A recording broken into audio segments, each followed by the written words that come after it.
An error occurred on Twitter. An error occurred on Twitter. Wait a moment. Please try again. This has been happening a lot lately. You know, people can hear you. No, we're not. Oh, we are live.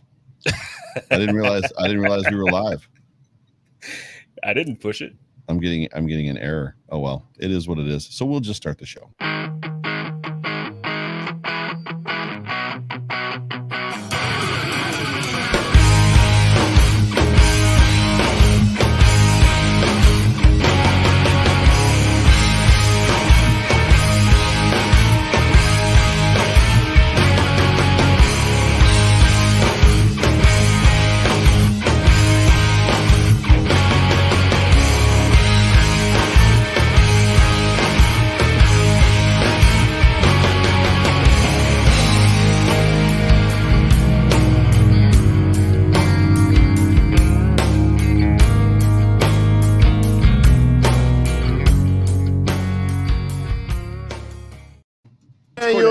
Is the offensive coordinator, was the offensive coordinator in New England during all those championships. He came to Denver.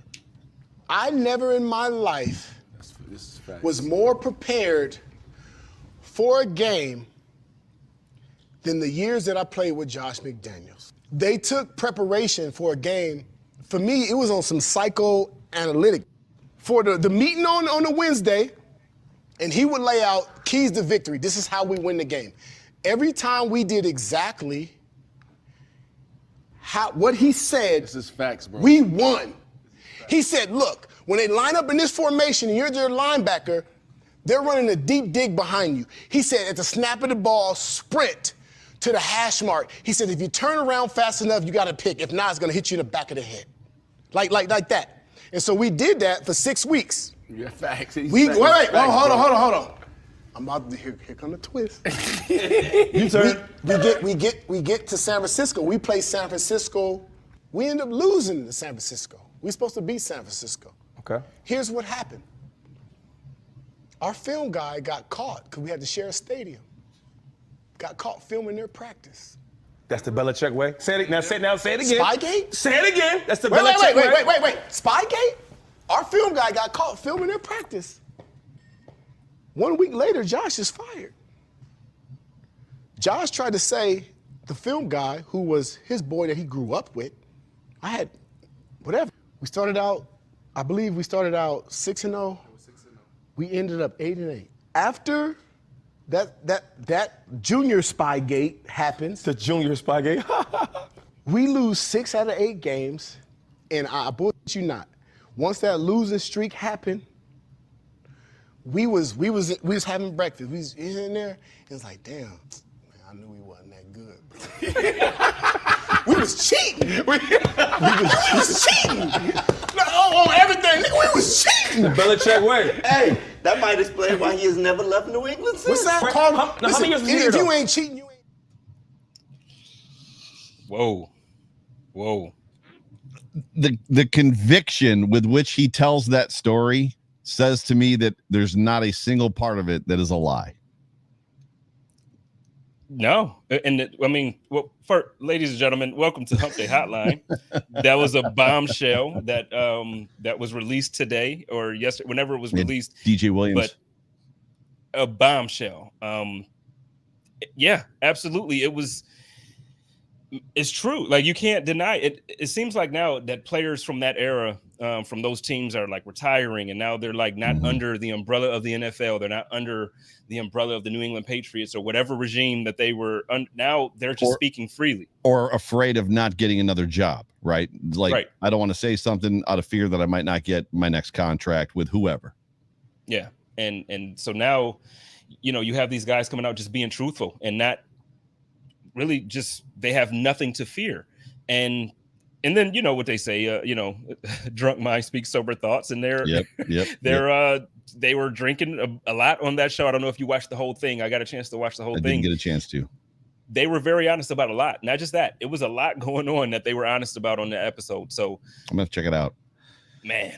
Yeah, for those that don't have context that might be popping in now, we just showed a 2-minute video of DJ Williams and Brandon Marshall was there. They were both members of the Denver Broncos when Josh McDaniels was the head coach of that football team and basically talked about the fact that they were filming other teams' practices, and Josh McDaniels would then go into the pregame week stuff, not the pregame, but the week before, and give the script to the players and tell them exactly what to do, to the expressed point of, as per DJ Williams, no, if they're in this formation, you need to make a beeline to the hash mark. Otherwise, the ball's going to hit you and turn around, or the ball's going to hit you in the back of the head. So basically, it was savant-esque, almost like he was predicting the future, and it was working because he knew the plays that they were going to be running because he was filming their practices, which then leads into Spygate, right? And they called that the Spygate Junior, like was what they laughed about there. Yeah. But then it also bleeds into, what we saw, I think it was last year, the year before, when the Patriots were caught filming the sidelines of the Cincinnati Bengals. And now, obviously, go ahead. No, I was going to say, it's like, it's obvious that this is just who Bill Belichick and the coaches that came from under him, this is just obvious. This is who they've been. And, it's discouraging. You saw, and I'm not saying Sal Capaccio said that this is why the Buffalo Bills practiced indoors, but you kind of get the feeling that, like, okay, this game is important. It's the playoffs. We don't want to take any chances. So you get the feeling now, like, this comes out, and that's the first thing that all the people, the reputable people who I trust. Sal Capaccio. You saw who was the one that I sent you? I sent you somebody else who said it, I believe. I don't remember. It could have been in that, but there are people who we trust saying, like, this is the first thing that came to my mind, seeing that the Bills are practicing indoors. Right. I don't know, man. Like, it's a damning video. But even when you look at what I was talking about, which is when they were filming the Bengals, sideline, it was like, well, why would they want to film the sideline? Because if you take the film of the sideline and you mirror it just like our screens in front of us, so I've got me on one side, I've got you on the other side, and you take the game film and you mirror it with what's going on the sidelines, which is all the signals, all the calls, all the hand motions, all that stuff, the checks and things, it basically is a playbook. The Patriots end up with a playbook, a script, if you will, of what's coming, so they can look across the field, they can see what they're signaling, and then they can call in plays to the inside linebacker, the mic, whoever's got the ear set in his ears. And it also speaks to a rant that I've been on for a couple of years, and it doesn't happen often, but it's come out twice in the last couple of days because of the guys getting fired. I've been very, very critical of the quote unquote Belichick coaching tree that does not exist, because there isn't a single former assistant or former coach on Bill Belichick's staff that left from his staff. And Mike Vrabel does not count, because Mike Vrabel was never a coach on Belichick's staff. He was just a player on Belichick's team. There is no coach that has ever worked out, no assistant, no coordinator, nobody that's ever worked out. In fact, they've all flamed out horribly. The only one that had a margin of success was Josh McDaniels, that we now have discovered through this testimony that he was cheating. And it makes you wonder if these guys, that's what they're doing in New England, because more often than not, it seems like Belichick knows what the other team is going to do at any given moment, and he knows exactly how to beat them. I'm just going to leave that there. And we can show proof even in the Buffalo Bills games. There's proof existence out there that used to come up on Twitter that whenever the Buffalo Bills had a new head coach, the game would be very close the first time we played Belichick. And then the second time, he'd blow our doors off because he kind of knew, we thought, what was going on. All that to say this, though, you have to wonder if the other coaches, the coordinators and stuff, when they leave, Romeo Crennel, Charlie Weiss, Pickham, Matt Patricia, Mangini, Bill O'Brien, pick one, I don't care, Joe Judge, that they're not filming when they get to so when Joe Judge goes to the Giants, he's not doing what Josh McDaniels did, which was film his opponent's practices. You understand what I'm saying? So, like, there's no winning culture. There's no mystique. There's no genius. It's literally cheating. And it's a tough conversation to have now too, because especially like in context of where we are right now, we play them Saturday night. So, yes. Sorry. I want to Daniel Gowers. Yes. Okay. Flores also part of the Belichick coaching tree. But so I really want to be careful because, like, not careful in the sense of not saying what we want to say, but I want to make sure that if there are any Patriots fans listening, this is not about this weekend. We're not talking about this to say, hey, they're going to cheat this weekend and they're trying to beat us in the playoffs by cheat. I mean, maybe, but that's not what we're saying. What we're saying is, like, this news came out today, or this clip came out today or yesterday. It became a huge conversation piece, and I feel like it would be completely irresponsible of us at least not to discuss it. And with the game coming up, correct. It's damning. I mean, even if if the Bills and the Patriots weren't even in the playoffs, but this came out today, I still would want to talk about it because it's just one of those things where it shows the culture and it shows year after year after year. I just can't. You can't make me believe that team would have been as successful as they've been if this wasn't the culture. And then, I mean, I know you said you didn't get a chance to catch the whole thing, but no. LeSean McCoy had some good points in there too, where he was just talking about, like, look, Tom Brady is the guy that made that thing work. And I know a lot of people feel like, it's a system, and Bill Belichick had the system, and Tom Brady, he made it work because he was better. But no, look, the fact is it really is Bill Belichick really the coach that we want to give him credit for? Now, the football fan of me wants to say yes. As much as I hate the Patriots, Bill Belichick he's the all-time GOAT coach and all this stuff that we've been saying for years. But when you consistently have these type of things, if everybody in the world says the same thing about you, it's true. Newsflash, it's not wrong. It's not everybody. If everybody, I can't remember who told the joke. Actually, it was Cat Williams, and he was talking about, like, Michael Jackson and Whitney Houston and like a bunch of stars on drugs, like, people with addictions. And he's like, look, if everybody calls you a crackhead, like, look, you smoked your kneecaps off, and you're going to tell us that you're the only person left that doesn't know it is you. Yeah. And so at this point, it's like, is Bill, because then you look at what Bill did prior to New England. He's the same guy. He's the same coach. Yeah. Before he was in New England, he wasn't successful this way. What changed? Yeah. A, Tom Brady, but then B, what changed? I just don't understand how the NFL can continue to look the other way. And I wonder if it'll be a situation where, as much as Bill is getting older, it'll go away because Bill's going to go away. Does that make sense? Like, all of a sudden there'll be a surprise resignation. It's time for me to retire, versus the NFL cracking it open, 20 years of winning and crazy franchise dynasties, 2 decades of dynasty. It doesn't look good for the NFL if that's the case, because they're culpable, in my opinion, for letting it happen, letting it continue. Like, how do you go through Spygate, and how do you get all those fines and all that stuff, and then Deflategate, and then get caught filming the Bengals sidelines, and, like, there's no real punishment even after that? Like, to me that video, it just put a pit in my stomach. I was just like, oh, this is disgusting. And then for a guy like LeSean McCoy, for Shady to sit there and be like, I got beat by him, 6 times, 8 times? I got beat by him. Maybe not 8, maybe 7. I think that he won 1 game against the Patriots. Like, I don't know, dude. Like, it's just not great. Yeah. As a fan of football. Yeah. Not even a fan of the Patriots, or not a fan of the Bills, or not a fan. As a fan of football, that has to make you sick. Like, it just has to make you sick to your stomach. For sure. And it goes back to what DJ Williams at the end wasn't happy about we be cheating. He was, like, disgusted about the fact we're cheating. Like, yeah. Well, I mean, because what it does, and the players, some players, and the way he spoke, you could tell that he wasn't privy to everything that was happening. He was like, okay, I'm getting coached up. Yeah. This is what I do. And when I listen to my coach, and then you realize what the heck was going on, it's like, dude, we were cheating. Like, at the end of the clip that you played, he's like, we were cheating. Like, and it's man, it makes me sick to my stomach. But hey, we can we can pivot if you want. Get to the let's do the show opener, ladies and gentlemen. And there was a little bit of a hiccup. So if you're watching this on YouTube, post live, I got an error when I went live, and I was wholly focused on the error and the red exclamation point that I got for me. And then I'm like, this isn't working. We're not live. Spence is like, we're live. I'm like, great. You know people can hear you, right? You should leave that for the show, man. You got to leave it for the podcast. Like, you have to.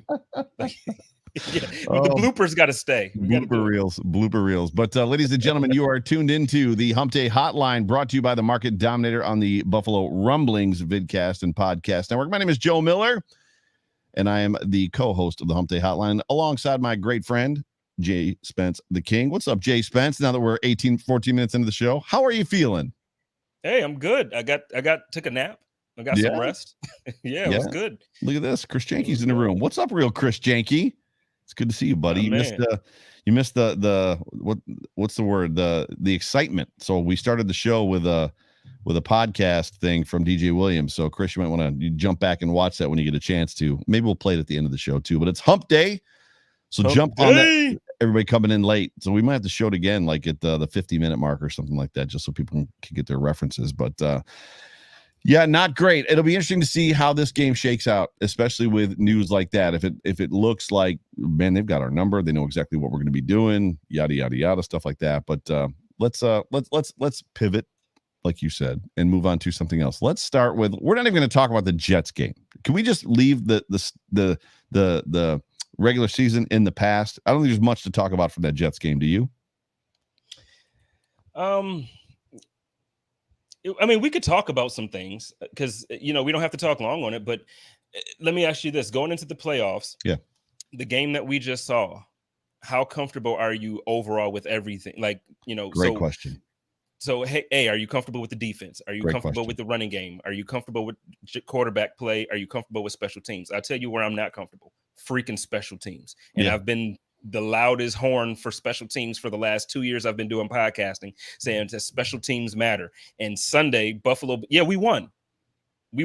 But Bills fans, if at this point, if y'all can't get with me and understand why I'm saying special teams matter, geez, man. Yeah. Geez. Yeah, no, for sure. And I'll well, first of all, special teams. What was with Micah like catching everything off the bounce? He bounced everything. Almost on purpose. I feel like it was on purpose. I feel like it was more of a, okay, I'm not trying to really field it. I don't want to get hit. I don't want to, right. Obviously you can fair catch it, but I also feel like the conditions out there made it so that way. Like, look, catch the bounce. If there's room for you to kind of gain 4 or 5 yards, fine, do it, but go down. Don't take big hits.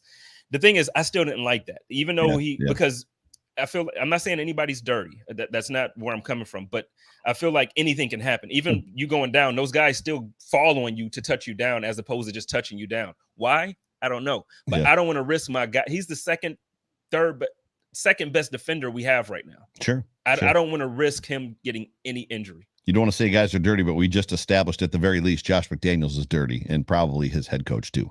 How do I feel was the question that you asked. And it's funny because I've been trying to figure out how to how to design a tweet that would get what I feel out. So the defense I'm totally secure with, completely secure. I'm excited to see what we've been seeing from the ground game. Your interview last night with Reggie Gilliam was fantastic, and you led football-wise. You led with a fantastic question, which was, we've been critical. Everybody's been critical. You guys know it hasn't been going well. What's been going right? To which you said, we're just playing harder, which I don't know that I liked that answer, because then you followed it up with a perfect question. Well, why didn't that happen in week 1? And there really wasn't an answer there. So I'm happy with what I've been seeing from the ground game. I loved Booby's response at some point when you were talking to him. I don't remember exactly where it was, when he just said we would stroll into games knowing they couldn't stop us on the ground.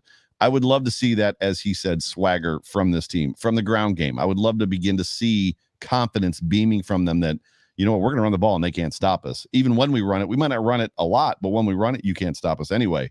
I'd love to see that swagger. So I'm happy with that. Where I'm not sure of is who this football team is. I've said since the Bills lost to the Colts, I think, which is when everybody talked about it just being a flawed football team, that this is a flawed football team. I don't know if I'm sold on the fact that this football team has great players, great components. If they can find a way to put an entire game together, all facets, which they have not done, they could probably destroy any football team in the league, but they're flawed. There's just something there. Whatever it is, I'm just not sure. Letting bad teams stay close until the fourth quarter, then they put 3 possessions on them, stuff like that. Or if this is the situation, and this is in the chat with Yumi and Bruce, this is what I was alluding to, and he said he couldn't do it with his stew. He'd have to redo all of it, and it's a bunch of work. It's a known fact that Josh Allen's numbers at home this year, because of the weather, have not been as good as his away numbers, which makes the first group of people go, well, why is Josh Allen not playing good at home? Well, the caveat to that is, well, the reality is the other guys that he's played against have played worse. So in all those games where Josh Allen's numbers are down at home, the opposing quarterback has played worse. Nobody's outplayed him at home this year. So I'm stuck between this. Is this football team flawed and there's something wrong, and they, whatever the hitch and the giddy up is, we haven't discovered yet, they have great potential? Or is it a situation of, no, these guys are legit and we're just not playing in a dome? But if we were playing in a dome every week, it might look like the Saints game every single week. Does that make sense? So I'm not sure, and I don't know how to put that in a tweet. Like, I can't craft a tweet because it's too much information. I just know it's one of those two things. They're either a flawed football team or the weather at home has really kind of made things not great. Nine home games this year. That's the other thing too that we kind of miss, is there weren't 8 home games. There was 9 this year, and bad weather at all of them. Every single one. And we don't have to go into, I know all year, really, it seems like everybody has been on the discussion of dome or no dome. So we don't have to go there. But one of the things that I also, it kind of annoys me that for years we've been taught and kind of trained to mentally feel like bad weather is an advantage for us. Right. Now, I'll agree with you to the point, because you made some good points when we were talking before off the air, and you may have said it on the air, but there is something to be said about people who live in warm climates coming to cold climates and playing in it. Just the weather being chilly, like cold. Okay, cool. But that wind, that snow, sleet, the rain, all that stuff, it's not helpful. It's not an advantage for us. You have to clarify or quantify the word advantage. It's not an advantage for us when we want to execute plays to some extent. However, it is an advantage when you listen to Lee Smith's mic'd up and the Falcons players are like, how do people live in this and play in this? Like, I don't want to be here right now. And the Bills players are yucking it up on the sideline. I mean, that's the advantage. The advantage is at some point right around the end of the second quarter, the other team is heading for the bus. They're done. Like, we don't want any more of this. Like the weather, I don't want to tackle. You could tell at the end of that Falcons game, we talked about it. They didn't want to tackle Josh Allen anymore. They definitely didn't want to tackle Devin Singletary anymore, because it's cold and it hurts. And that's what we're going to see this weekend, right? I mean, we're going to segue into the weather here in a second. It's an advantage. The problem I have is, then Josh Allen comes up this week and he's like, I got poor circulation in my feet. It's like, build the guy a dome. Just build the guy a dome. Build him a dome right now. Let's do it. You've got him on a $300 million contract. Build him a dome. Give him a nice home with give him the biggest bedroom in the house. You know what I mean? Like, just give him bunk beds or whatever he wants. Yeah, just give him a dome. Go ahead. Well, I'm John, with all respect, we're going to get to I'll bring your super chat up, but we're not there yet. So I don't want to go to the playoffs because we were still talking about a topic. So I'll get to you. I understand that some people are over the Jets, but there's a reason why we're talking about it. So like I said, so special teams is one of the areas that I wasn't too confident in. Another area that I'm kind of concerned, just based off of what we saw Sunday, I feel like the connection between Josh and Steph is there again, and I love that. Now, it could have been based on incentives, like, oh, we're gonna feed you the ball.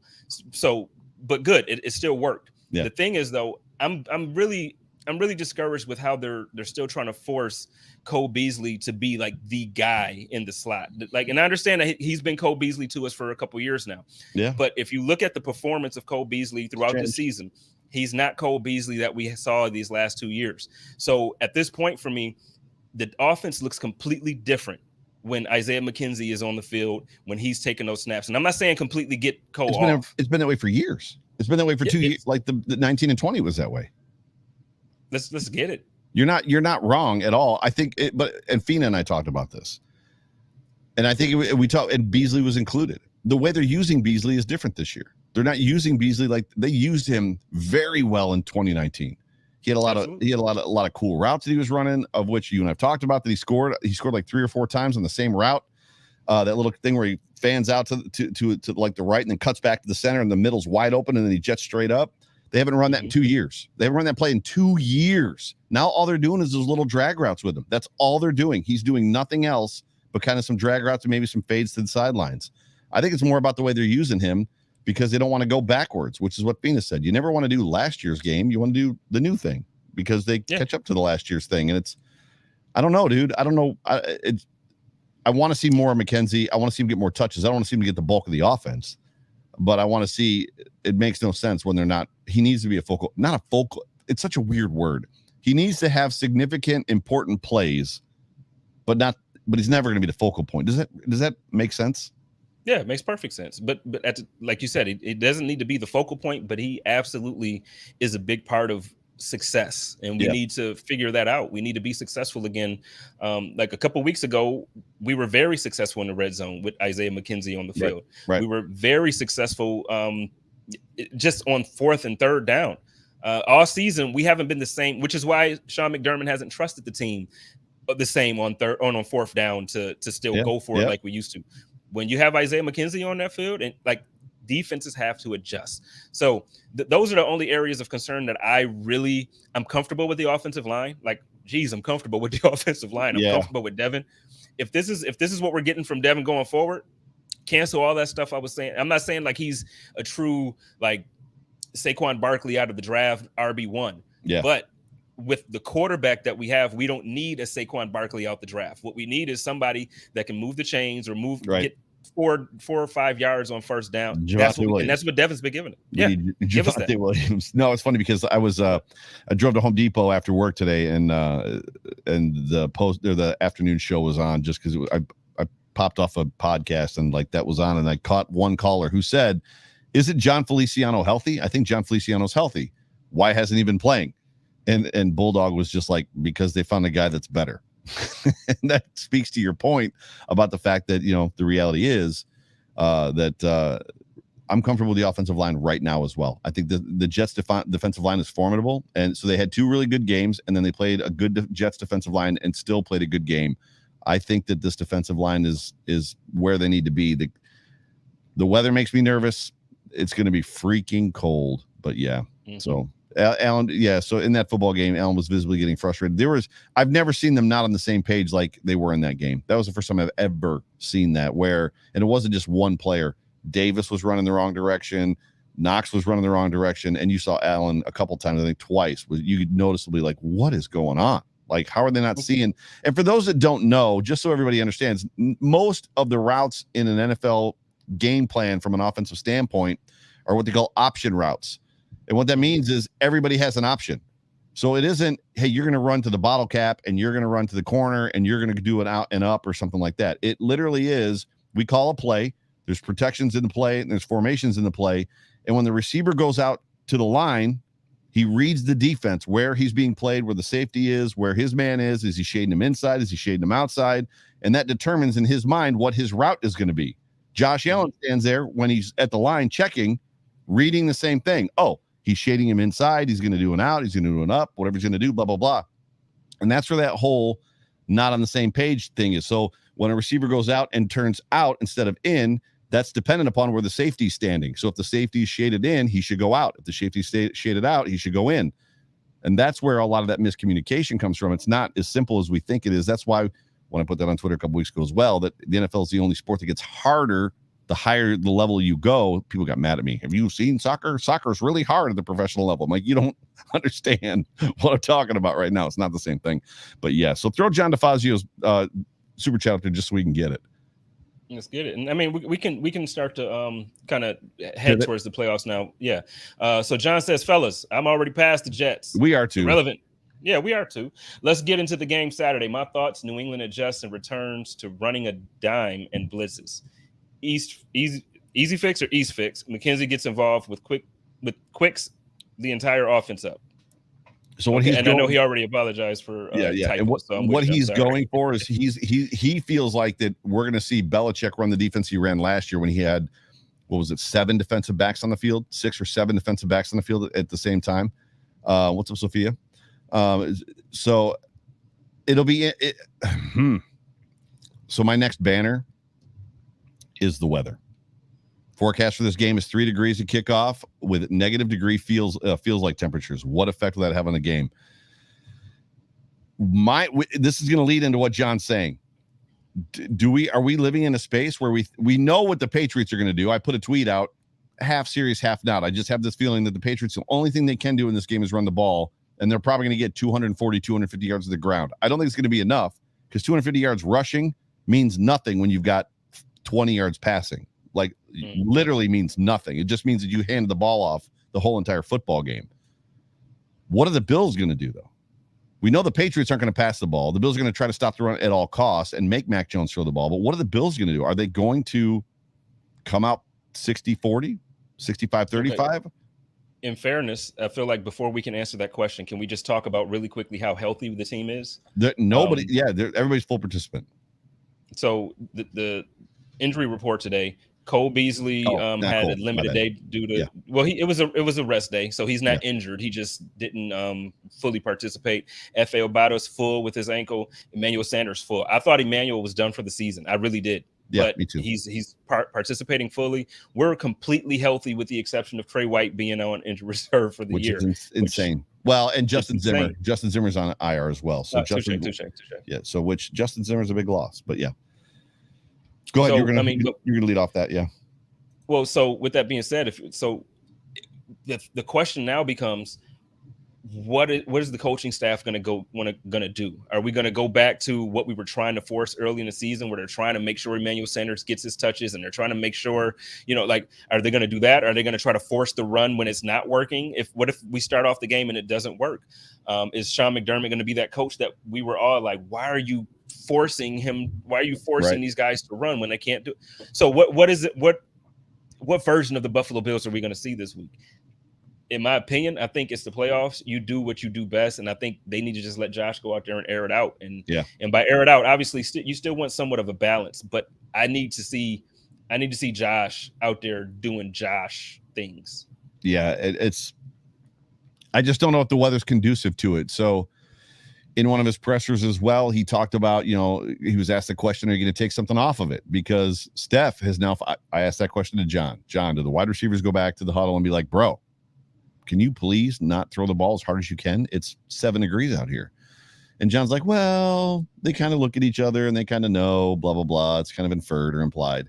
And then Steph said, I straight up told him, like, you need to slow down.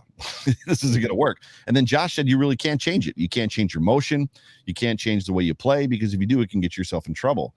And I don't know, because if you look back to that Isaiah McKenzie game, he had a lot of touch on his passes. There was a lot of floaters he threw. He wasn't rifling the football as hard as he possibly could in that game. You lived in Buffalo. You grew up here. I grew up here. It was one thing to play football in the snow with snow pants on, and it was 25, 30 degrees. You'd be out there sweating. You'd take your skull cap off, and you'd be sweaty underneath. Dude, at 5 degrees, you're not even. That's what I said to Reggie last night, because Reggie was like, well, I would have been outside playing football. And I'm like, dude, your moms would have called you in. And he laughed a bit because he knew it was right. But, I mean, realistically, you want your kids to still be outside and have fun. We're in Buffalo. Get used to the snow. But at the same time, school's canceled because it's 1 degree outside. Like, it's not even an S on that bitch. Like, it's 1 degree. It's bring your ass inside. So when it gets like that, it's like there's a different level. There's no S on the one. Bring your S inside. Yeah. And also, I see it in the comments. I just want to. I know Ike Bucker is out. We were specifically talking about starting caliber players. Ike was a depth player for our team. He wasn't he wasn't a starter at the beginning of the season. So But no, it's cold, man. It's a whole different thing. So Josh, go ahead.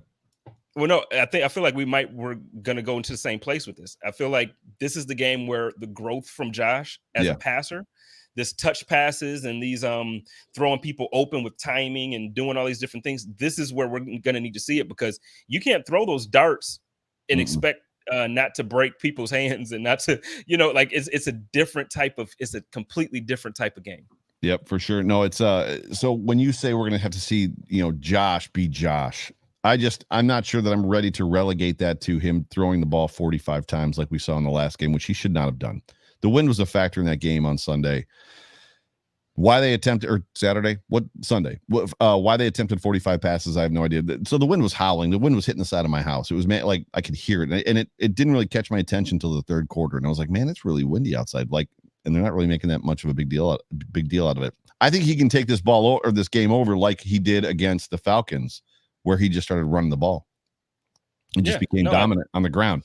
So Josh has many facets. The question is what Josh are we going to get? Are we going to get vastly inaccurate, throwing the ball way too hard, making balls uncatchable. So he's forcibly accurate, but making the ball uncatchable to his receiver at times because of how hard he's throwing it in the weather. Or is he going to throw, is he going to make the balls catchable? I guess that's my question. So you talked about maturity. I like that. I like that idea. I like the notion of seeing him mature, screen passes.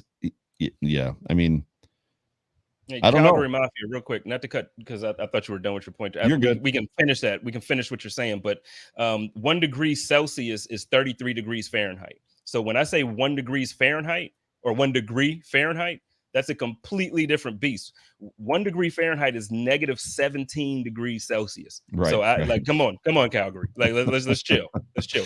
But no, you're right. The maturity from Josh is what we need to see. We need to see him not take chances. It's the playoffs now. You got to protect the ball. And that's one of the things that Reggie talked about last night on the code of conduct. Like, you got to protect the ball, no turnovers. We can't have foolish plays. We can't look, I get it, but against the Jets, it doesn't matter, I guess, but you can't have a ton of 3 and outs. This is the playoffs at this point. Now we need points. So if it's at a place in the field where you're not comfortable going for it on 4th down, we need to get to a point where we're kicking field goals. Yeah, because we have a guy that can kick field goals.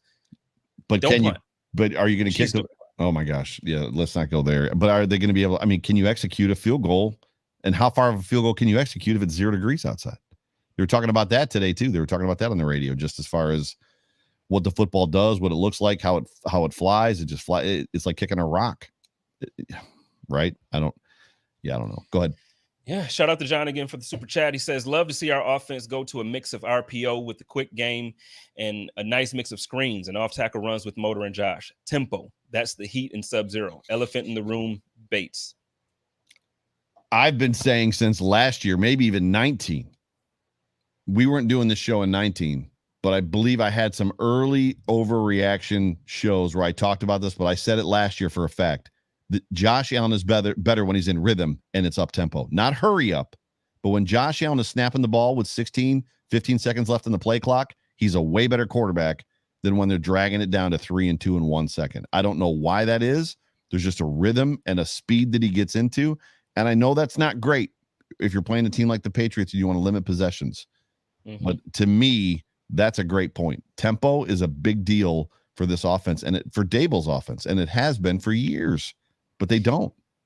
You just mentioned Daboll, and I know this. You weren't mentioning him in that context. Can I also, like, just real quick to go back to just briefly for the Jets game? Yeah. Can we stop asking to fire Daboll when things don't work in offense? Because it was clearly miscommunication between Josh and the receivers. Mm-hmm. It had nothing to do with the plays that were being called. Brian Daboll has led us to a top 5 offense 2 years in a row, and we're going to lose him. And next year, depending on who we get, there are going to be a lot of complaints, and you're going to be like, oh, I miss Daboll. It's what you do.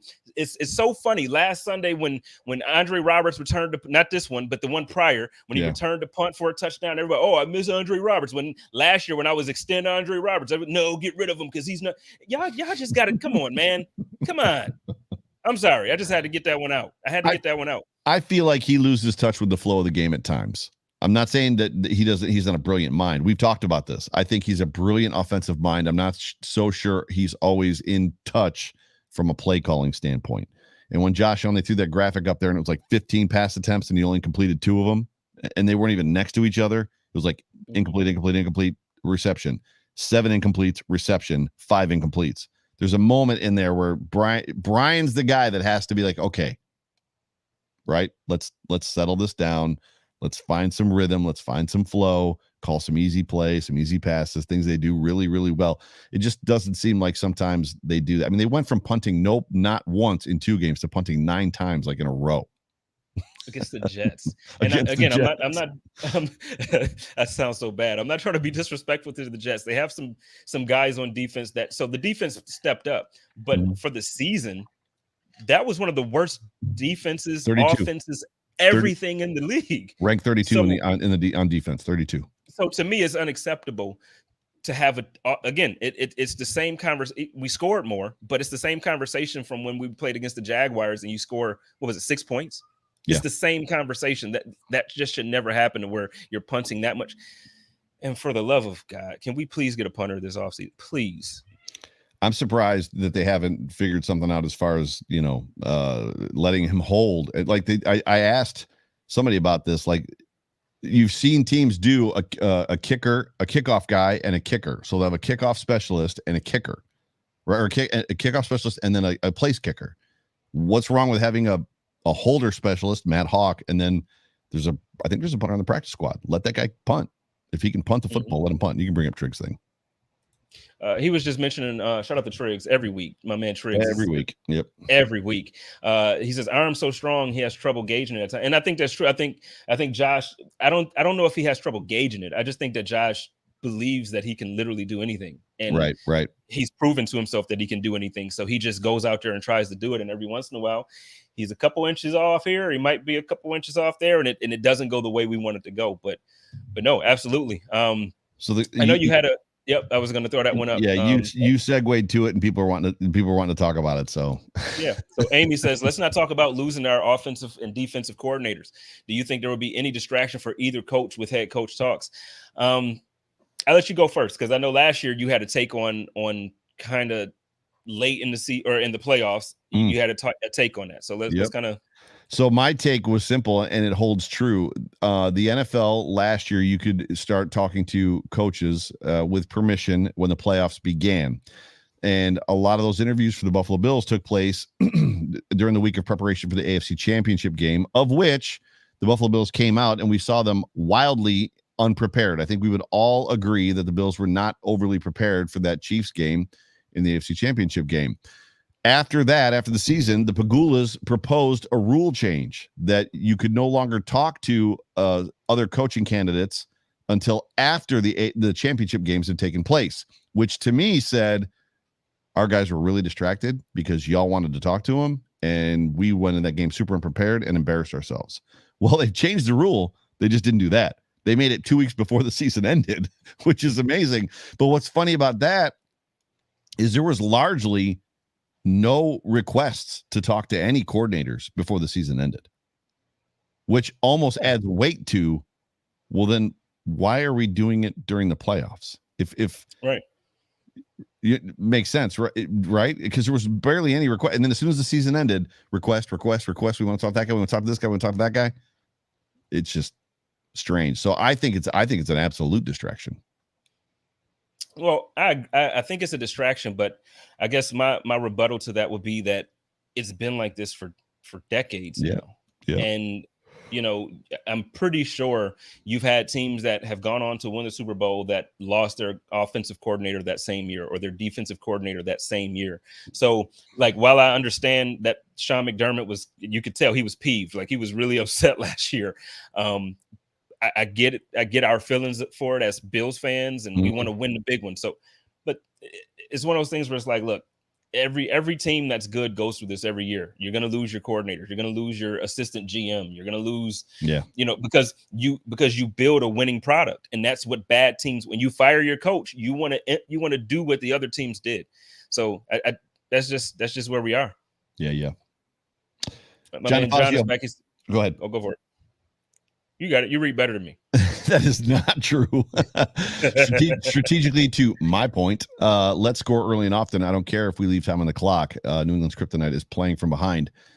Max week. I'll be honest with you. New England's kryptonite. His playing from behind is one thing. If we go back to recall that game that the Bills last played against the Patriots, the Bills were up by 2 possessions, I believe, if not 3. It was the third quarter. The Bills had just run off a 7.5-minute drive. We talked about it. And the Patriots decided to run off a 8-minute scoring drive. And I was good with it. Yeah. Keep doing that. Yeah, score. That's okay.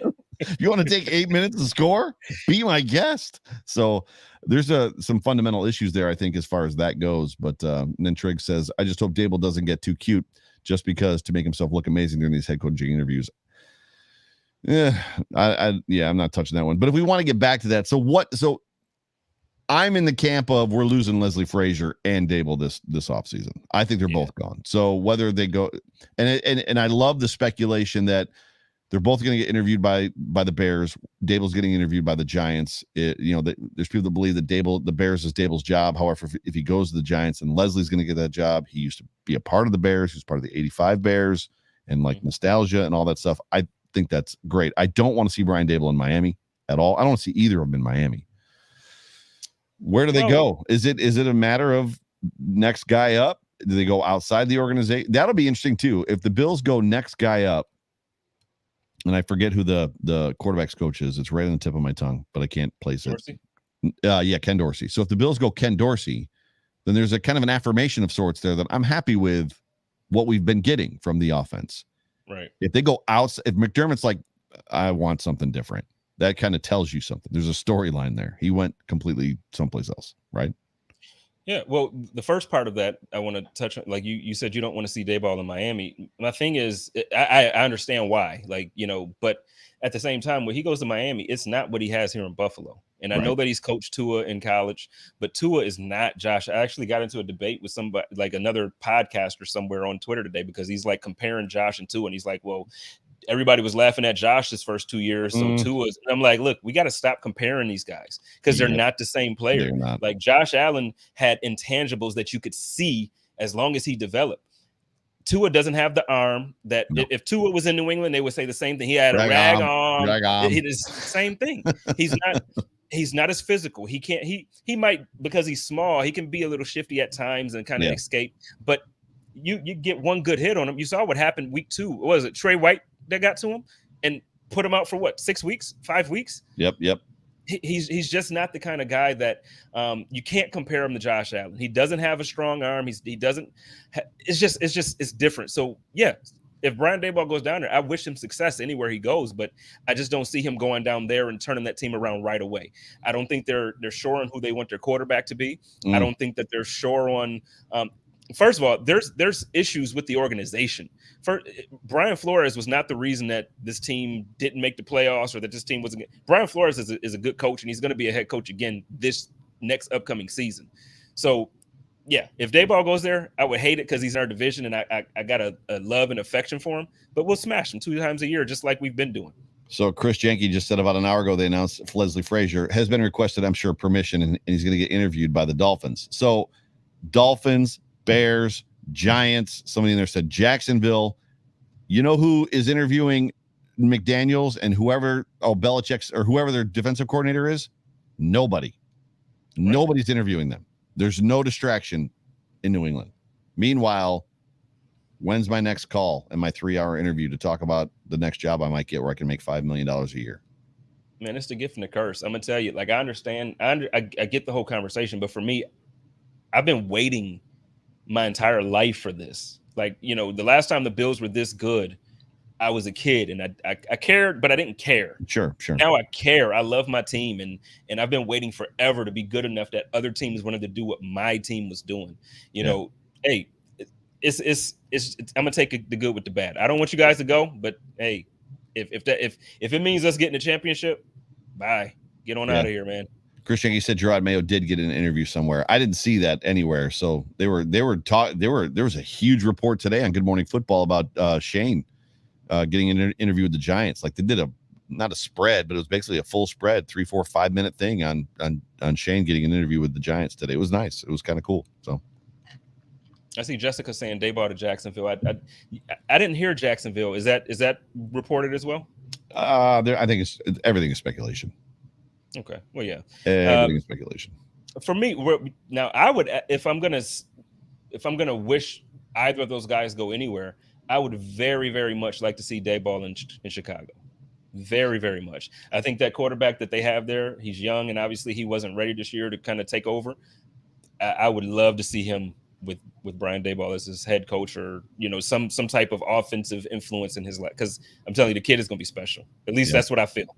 I think Leslie goes to Chicago. That's just what I think. And then Daboll, to me, I think he's going to get the pick. I think Tua to me is not the answer. Daniel, will he get to work with Daniel Jones potentially? Does he get to work with Trevor Lawrence potentially? Not Trey Lance, the kid in Justin Fields in Chicago would be a nice opportunity. I'm more interested. So, as what do the Bills do if they in fact leave? That's more where the questions we were going to talk about, the conversation we were going to have. Who's next? Who comes in? Do they just go next man up? I don't even know that I have an idea. Do you have a thought on that? I don't. But this is the part that I think we've never had to have this discussion. But I'm curious to see how prepared Sean McDermott and Brandon Beane are to make replacements, because I'm sure they're ready. I mean, I'm sure they're ready as far as like they may have guys in mind, but do they have fits in mind? Yeah. Because, it's like, they might look at a guy and say, yeah, he can fit with what we want to do and what we're doing. Mm-hmm. But realistically, you bring somebody else in and that changes the chemistry on things. It's not the same. Brian Daboll's personality is a reason why the offense loves him. Leslie Frazier's personality and loving, like, he has a way that he scolds the players that's not like, he's not a jerk. He loves them and they can hear it and they feel it. And every single player that I've interviewed from the defense says the same thing about Leslie Frazier. They love his person. They love how caring he is. They love how soft spoken he is. Yeah. You watch any of those. What were the shows that the Buffalo Bills were doing, like behind the scenes and something red and blue, beyond blue and red, or beyond red and blue, or something like that. Yeah. You watch all of those and you watch the draft behind the scenes and all that stuff. And you just look at the way Leslie Frazier interacts with these players. The way he interviews with the media is the same way he talks to the players. And they love that. There's a calmness that he brings to a team. Yeah. That's going to be different if you're bringing in a guy that's in somebody's face, and it's going to be different if I'm curious. I hope that I trust them. We've been told to trust the process now for 5 years, and it's worked. It's got us here. Yeah. John DeFazio, I think you mean Vic Fangio, not Baggio. So Vic Fangio got fired from Denver. Man. That has already kind of been Baggio. Oh man. That's kind of been speculated a little bit. I wouldn't necessarily mind Vic Fangio. I don't know much about him. I know he was a great defensive coordinator. I know that the Broncos had a good defense. Obviously they had Von Miller for a while. I don't know if they're a 4-3 team or a 3-4 team. That's going to weigh heavily into it because the Bills are not about to switch to a 3-4. They definitely don't have the personnel for it. So, but yeah. Do you think wherever Daboll goes, that's another one too. Zimmer. Yeah, I would love to see Zimmer with this defense. I would love to see Zimmer. Does he take Mitch? I don't know. I mean, where can you see Mitch getting an opportunity? Mitch is such an enigma because he's one of the few quarterbacks that didn't get re-signed as a winner. As much as he didn't have necessarily great numbers and great stats, and he doesn't pass the eye test like Josh Allen passes the eye test, he left Chicago a winner. And I mean, Baker Mayfield, I don't know what his record is, but he's got to be close to 500 or a winner as well. We'll see what happens with him. There's an aspect I think Dable probably would prefer to have a Justin Fields or a Trevor Lawrence versus Mitch, right? Mitch is probably limited, right? Yeah. Hey, Scott, real quick, I just want to say, because Scott said that Sean has a lot to do with our defense. I want to go. Sean McDermott went on the record to make sure to praise Leslie Frazier and make sure everyone knew that this number one overall defense this year, it was 100% Leslie Frazier's defense. This is not Sean McDermott's defense. Yeah. Sean McDermott did take over the play calls, I believe, in 2019, but that doesn't still mean that he was the one coordinating or designing the plays or designing the game plans. He was just calling the plays. But yeah, on defense. My man John back with us. He says, my thought with him was his knowledge of AFC West. I'm not sure who him. For next year, Vic Fangio. So the Bills play the West next year. So, yeah. So, no. Do they play the West next year? I know our away schedule sucks, so I don't think it's the West. It was the Raiders the first COVID year. So yeah. I'm looking it up right now. So if you want to talk about something real quick. Let's see here. You know what? We can talk quickly about the schedule. I'm excited about it. I'm trying to hopefully that I hope they open the season up with Green Bay, and I know they probably will wait for that to be in the end of the year. If Aaron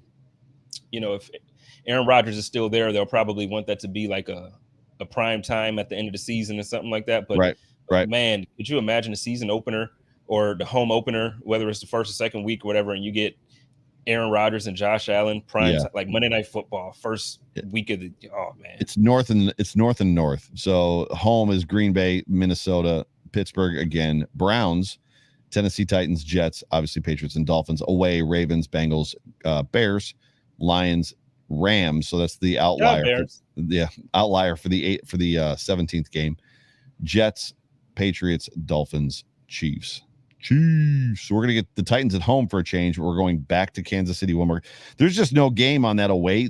LA and Miami are the only two good away games. Every other away game is garbage.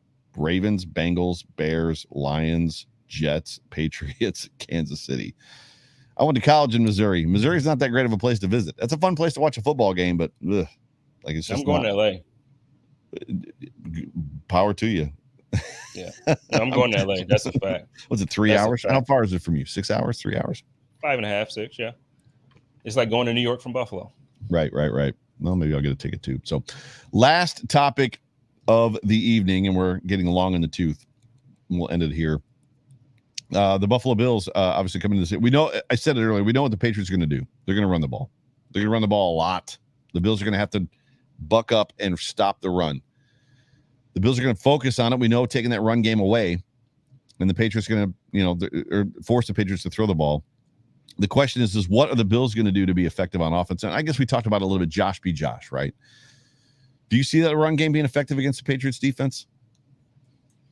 To be honest, I do. I didn't, because I didn't see us being effective at all. And then when the shift or when the injuries happen and now we're shuffling new guys in, the offensive line is gelled at the right time. They look good at the right time. And Motor looks motivated at the right time. And Josh, when Sunday, the one play, and I know you're going to know exactly which one I'm talking about. He looked like he was shot out of a cannon, man.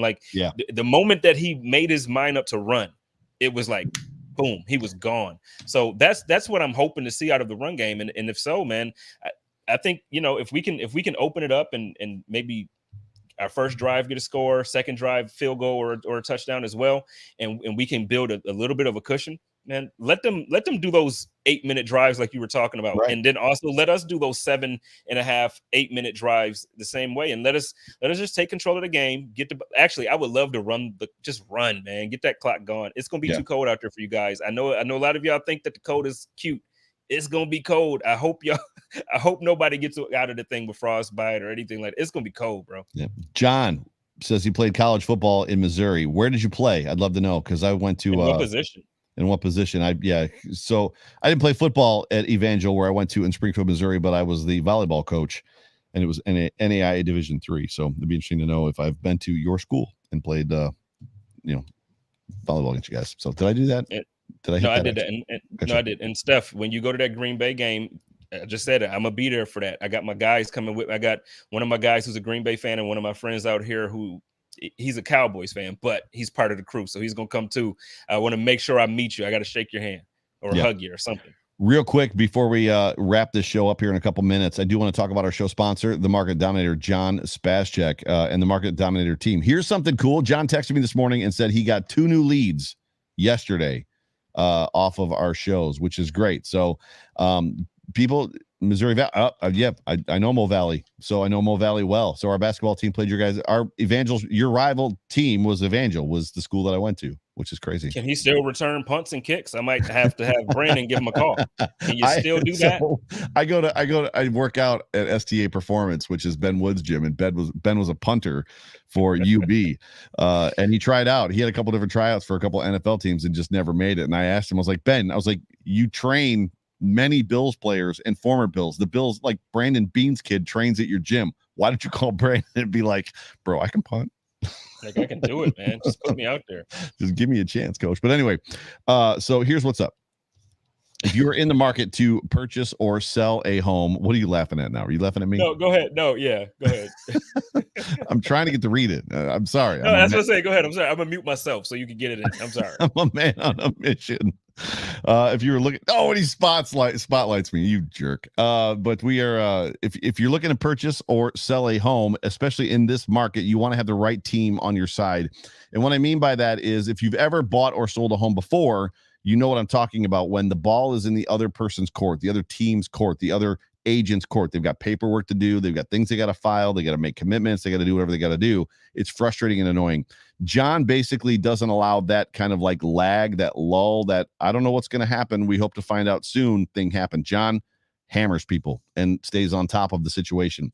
His crew, as it pertains to trying to buy a home, when he walks you through a house prospectively, show you what cracks in a foundation are good, not good, but okay, what cracks in a foundation are bad, what to look for, things that you should be aware of. His team is fantastic. And if you're looking to sell a house in this market, one of the worst things you can do is sell it by owner. Now is not the time to do it because you want to maximize the value, and there's ways to do that. A great agent and a group like John's team will do that. Give John a call if you're looking to buy or sell a house. You can reach him. He will answer his phone, 716. This is his personal cell phone number, 716-570-3298. That number again, 716-570-3298. You can also find him on Twitter. John is Bills Mafia. He just changed his Twitter handle. Go find him and follow him. M as in Mary, Dominator 716. Now, what were you laughing at? No, just you. The way you. No, it's cool. Nothing. It was nothing bad. I promise. I gotcha. I got to get the business done. Yeah. No. I mean, we got to. That's John is our guy. John is our guy. We want to do that every single week. Promise. Joe and John. Those are my guys. Shout out to Mom. Yep, she loves us, and I love her. She's in the house. So she was going to come see you when you did the beer release. I was like, Mom, go see him. I don't know if he would really want me. I was like, he would love to see you. Just pop in. I would have absolutely have loved to see you, Mom. It's okay. It's going to happen. We're going to make that happen. We want to do some score predictions with the crew that's the commenters, the crew that's up in here real quick, or what do we want to do? Yeah. What is with the Russian bots? Daniel Gowrish and whoever else is like deleting all the Russian bots. Thank you. If I can find one, I'll ban him, but they're not showing up in my feed in here. It's so weird. It's just strange, and it's only happening. It's only happening on some shows. And while everybody is let's get some score predictions. Let's get some Josh Allen stat lines, or however you want to do. I know score predictions for sure. But before we do, while we're getting those in the comments, I do want to throw this out there. Ooh, nice.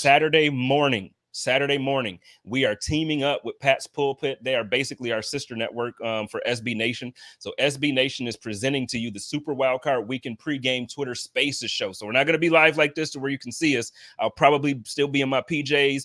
My hair will not be done, and that's going to be okay because it's still going to be a good show. I got my guys from out there in New England joining us. They're good guys. Let's not beat them up too bad, but get in there. Let's talk some mess. I've been talking crap all week. So Make sure you're there. Saturday morning, 10 a.m. I'll tweet it out so everybody can get the link for the spaces. Joe is going to be there. John Feen is going to be there. Bruce is not going to make it, but I got a special guest that it's a special surprise. So I really would love for everybody to join us Saturday morning. It's going to be a good time.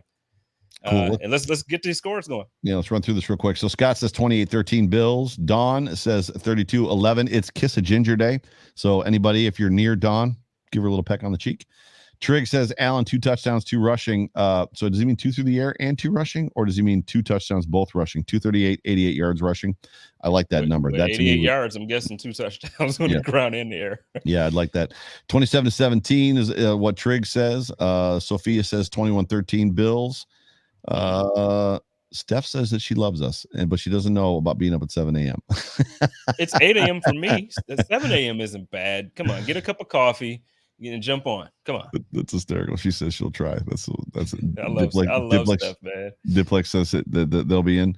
John Fazio says 27-13 Bills. Josh is on fire. Mike says Bills 28-10. Allen 315, 2 touchdowns, 1 rushing touchdown.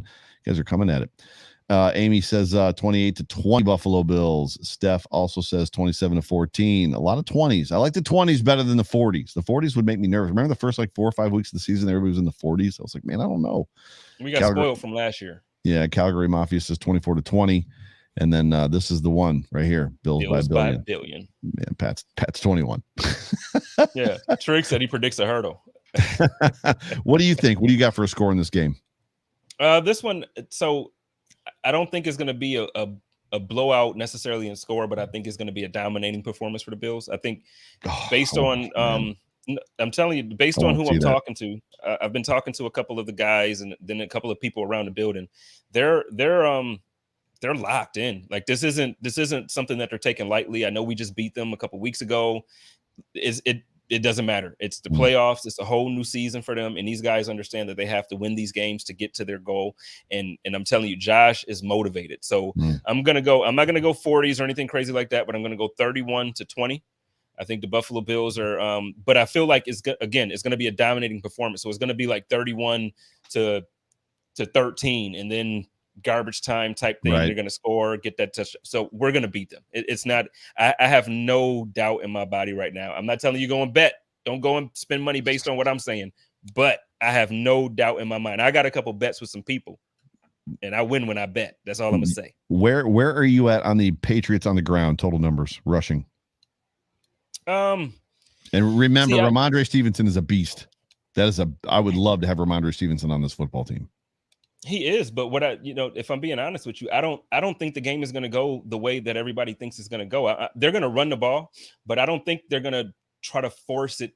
It's not going to be 50 rushes or 45 rushes like it was before. Mac Jones is going to throw the ball. He's not going to throw it 40 times either, but he's going to have 25, attempts. It's not going to be the game that we saw when the weather was like that. They understand that they're not going to win the game like that again. So I feel like they'll get some stuff on the ground. I give them, maybe 120 yards between all the backs, which is still not a great day. 160 the last time they were in Buffalo, and that what it was? 160 yards? Or was that the Bills that 160? I can't remember. I don't know what this is what I predict. I'm going to be nervous. That's my prediction for this football game. I'm going to be nervous. Like, sure. It's just this one's gonna have me as far as that goes. I'm going to be nervous through the whole game. I don't know what the score is going to be.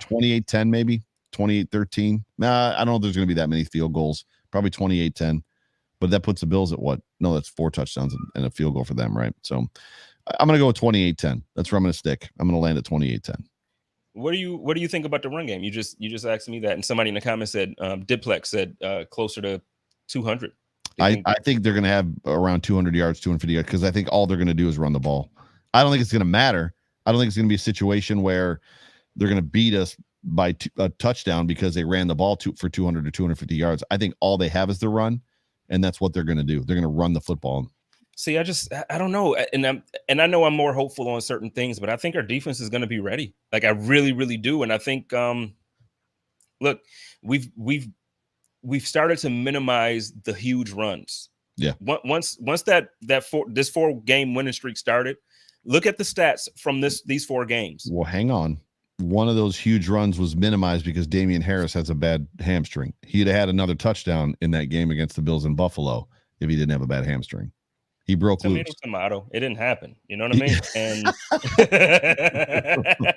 but it didn't happen. But it could have. And my guy is going to be ready. Okay, my guy is going to be ready. Dude, that tackle where he busts through the middle against the Jets. Literally, I said to McKenna, he's catching bodies out of here. Like bodies, man, bodies. My boy's going to be ready. They're going to be ready. My man Levi Wallace is going to step up big. My boy, all of them, they're going to step up. And listen. I'm not gonna predict. Well, I technically already did predict the Bills really going to, like, I believe this is our year. Yeah, this is our year. Yeah, the Patriots are not. This is not the same Patriots. Before we end this, I know we're a little into overtime. I got to say this. This is not the same Bills team, and this is not the same Patriots team. Tom Brady lives in Florida. Tom Brady isn't employed by a team in Florida. They don't have the same receivers they had. They don't have Julian Edelman. They don't have whoever. Gronk. They don't have Gronk. This is not the same team. So yeah, the Patriots, when you go there, you do see the 6 banners hanging, and you get to see all the stuff that they brag about. But guess what? That team is the team of yesteryear. That is not the team that we are facing. We beat them 3 times out of the last 4 games. 3 times out of the last 4 games. And then the one game that they did win, it took a miracle from God for them. Yeah, for sure. In the form of weird weather that comes to Buffalo. The weather in Buffalo is fine every single day of the week. And then on Sundays or Monday nights when it's a Bills game, it's a whole thing. 40 degrees today. And that's what's been happening. So it took a miracle for them to beat us. I'm telling you. We don't have to have PTSD anymore when it comes to this Buffalo Bills team. We have the best defense in the league. We have a top 3 quarterback in the league. But damn it, I feel like he's the best, but he didn't play the best this year because Aaron Rodgers is next worldly. and weather. Yeah, but I mean, as a whole, he wasn't the best this year, and that's okay. But we have a top 3 quarterback. We have the best defense in the league, and I trust my coach. So I just want to make sure everybody understands. Like, if you don't believe it from me, I don't know who you want to believe. Go listen to my man here, John says, Rico. If you want to listen to Joe, if you want to go listen to I don't care who you want to listen to, but I am telling you, this is not the same team, and you can believe in this team. We finally got our quarterback. It took us 20 years. We have him. He's there. He's the guy. He's going to bring it. Josh Allen is going to bring the Lombardi Trophy to Western New York. Hear me when I tell you. Listen, I have not been so sure of something in so long. I have not been more sure of something in so long. Love it. The last time I felt like this is when I said LeBron James is going to win a championship for the Lakers, and he did it in the bubble. I'm telling you, Josh Allen is going to bring the Lombardi Trophy to Western New York, and Stephon Diggs is going to do it with him. I'm telling you. Love it. We'll end it with this one. Bills is going to be puckering when he sees Josh Allen Saturday. We'll end the show with the fact that Bill Belichick clearly has a lot of respect for Josh Allen, which is funny to me because they met at the side. Bill Belichick sought him out, which he doesn't do for quarterbacks. He barely does it for head coaches. And he had a moment, hugged him, talked to him, and then went to the sideline. And what does Josh Allen do? He goes into the tunnel and yells, "Who the F did you think I was?" Which I think is hysterical. Who was he yelling at? Was he yelling at Bill or was he yelling at somebody else? So, Joe, but think about in history, just in sports. Yeah. Just think about in history, guys with that level of talent, with that type of fire. Right. Like we haven't had it in Buffalo for so long. No, it's been a minute. It's been a minute. I'm telling y'all, it's happening, man. Take us home, bro. Take us home tonight. Hey, y'all know how we do it here with the Hump Day Hotline crew. It's your boy JSpencetheKing and my brother Joe Miller, the voice, the smooth, buttery voice. And we gonna want y'all to love each other, take care of each other, and live in peace. And as always, stay positive, test negative. Go Bills. Go Bills.